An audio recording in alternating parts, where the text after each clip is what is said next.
નમસ્તે ખેડૂત મિત્રો, ખેડૂત માહિતી કેન્દ્ર ચેનલમાં આપનું હાર્દિક સ્વાગત છે. ખેડૂત મિત્રો, આજે આપણે જોવાના છે પરેશ ગોસ્વામી અને અંબાલાલ પટેલની આગાહી. દેશના અનેક રાજ્યોમાં સાદી કહેરથી જળબંબાકાર જેવી સ્થિતિ સર્જાય છે. જ્યારે મિત્રો હજુ પણ 24 કલાકમાં ભારે વરસાદનું ઓન વિભાગ એલર્ટ છે. હવામાન વિભાગની સાથે ગુજરાતના મોટા બે હવામાન નિષ્ણાત અંબાલાલ પટેલ અને પરેશ ગોસ્વામીની પણ આગાહી સામે આવી છે.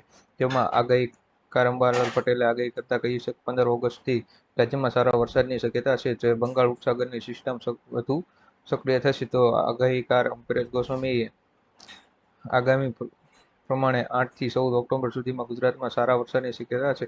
દક્ષિણ ગુજરાતમાં ભાગોમાં ભારે વરસાદની શક્યતા છે. દેશના અનેક રાજ્યોમાં વરસાદી કહેરથી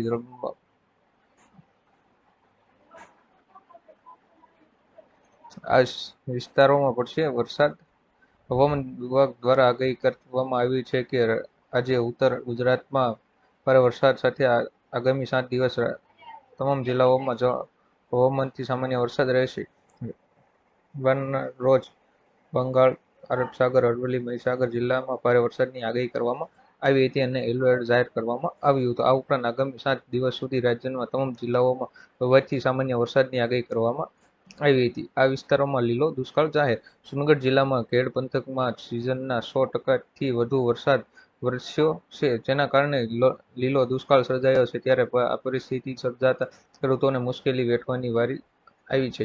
જિલ્લામાં ભારે વરસાદના પગલે કેશોદ અને માણવદર તાલુકાના અનેક ગામડામાં સમુદ્રમાં પરિવર્તન થઈ રહ્યું છે.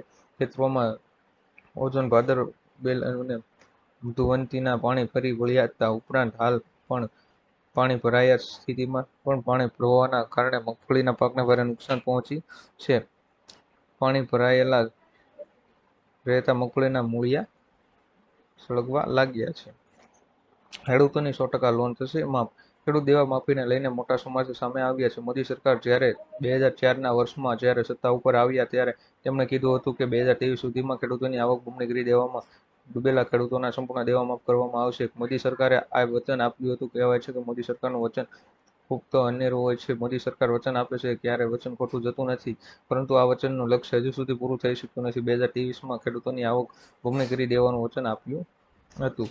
18મા હપ્તા પહેલા મોટું અપડેટ. પીએમ કિસાન ના 18મા હપ્તા પહેલા એક મોટા ફેરફાર થયો છે અને લાભાર્થીઓ પીએમ કિસાન યોજના પોર્ટલ અથવા એપ દ્વારા પોતાના મોબાઈલ નંબર સાથે અપડેટ કરી શકે છે.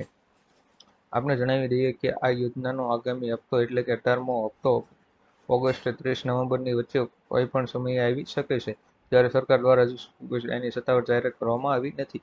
આ યોજનાનો 17મો હપ્તો પીએમ કિસાન એટલે કે પીએમ નરેન્દ્ર મોદીએ 18 જૂને બહાર પાડ્યો હતો. ત્યારે સુધી 10.30 કરોડથી વધુ ખેડૂતોના ખાતામાં 2,000 રૂપિયાની રકમ સીધી જમા થઈ હતી. ખેડૂતોને 4,000નો હપ્તો આપવા માંગ.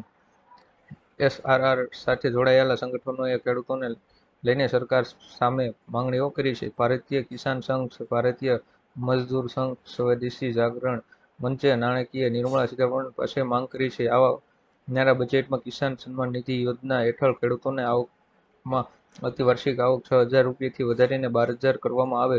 જ્યારે હાલમાં ખેડૂતોને દર 4 મહિનાના અંતરાલ સાથે 2003 હપ્તામાં ચૂકવવામાં આવે છે. જ્યારે આવનારા સમયમાં સરકાર તેને વધારીને 12,000 કરે તેવી માંગ કરવામાં આવી છે, પરંતુ 23 જુલાઈ 2024ના રોજ નાણામંત્રી નિર્મલા સીતારમણે બજેટ રજૂ કર્યું હતું અને બજેટમાં કિસાન સન્માન નિધિ યોજનાની રકમ વધારવાનો કોઈ પણ ઉલ્લેખ કરવામાં આવ્યો નથી. ચાંદીપુરા વાયરસના કેસોમાં વધારો. ગુજરાતમાં ચાંદીપુરા વાયરસનું કહેર યથાવત છે. સામે આવેલા આંકડા મુજબ ચાંદીપુરાના કુલ 162 શંકાસ્પદ કેસ નોંધાયા છે, જેમાં સૌથી વધુ સાબરકાંઠામાં 16 શંકાસ્પદ કેસ નોંધાયા છે. શંકાસ્પદ કેસ 60 કેસ હાલ પોઝિટિવ છે. ત્યારે ચાંદીપુરાના કારણે રાજ્યમાં 73 મોત થયા છે. હોસ્પિટલમાં 8 દર્દીઓ હાલ સારવાર હેઠળ છે, જ્યારે રાજ્યમાં અત્યાર સુધીની 81 દર્દીઓને સાજા થયા છે. આજના સોના ચાંદીના ભાવ. 22 કેરેટ 10 ગ્રામ સોનાના ભાવમાં 850 રૂપિયાનો વધારો થયો. તે સાથે નવો ભાવ 64,300 રૂપિયા થયો છે, જ્યારે ગઈકાલે તેનો ભાવ 63,550 રૂપિયા હતો. જ્યારે 24 કેરેટ 10 ગ્રામ સોનાના ભાવમાં 820 રૂપિયાનો વધારો થયો. તે સાથે નવો ભાવ 70,140 રૂપિયા થયો છે, જ્યારે ગઈકાલે તેનો ભાવ 69,320 રૂપિયા હતો. તેમજ આજે ચાંદીના ભાવમાં 3500નો ઘટાડો થયો. તે સાથે નવો ભાવ 83,000 રૂપિયા થયો છે. આજના સૌથી મોટા ખેડૂત સમાચાર. ભાવનગર જિલ્લામાં મહુવા માર્કેટ યાર્ડમાં લાલ ડુંગળીની 5,685 કટ્ટાની આવક થઈ હતી અને લાલ ડુંગળીના ભાવ 116 રૂપિયાથી લઈને 351 રૂપિયા સુધીના બોલાયા. માર્કેટિંગ યાર્ડમાં અન્ય નવી મગફળી 1,647 કટ્ટાની આવક નોંધાઈ હતી, જેમાં પ્રતિ એક મણના નીચા ભાવ 1,031 રૂપિયા અને ઊંચા ભાવ 1,327 રૂપિયા સુધીના નોંધાયા હતા. 14 મેના રોજ ભાવનગર માર્કેટ યાર્ડમાં ચણાની હરાજી કરવામાં આવી હતી, જેમાં ચણાની એક મણના નીચા ભાવ 955 રૂપિયા રહ્યા હતા અને ઊંચા ભાવ 1,228 રૂપિયા રહ્યા હતા. ખેડૂત મિત્રો, આવનો વિડીયો જોવા માટે અમારી ચેનલ ખેડૂત માહિતી કેન્દ્ર ચેનલને સબસ્ક્રાઇબ કરો, શેર કરો અને લાઇક કરો કે આપ સુધી મારા આવનો વિડીયો પહોંચતા રહે.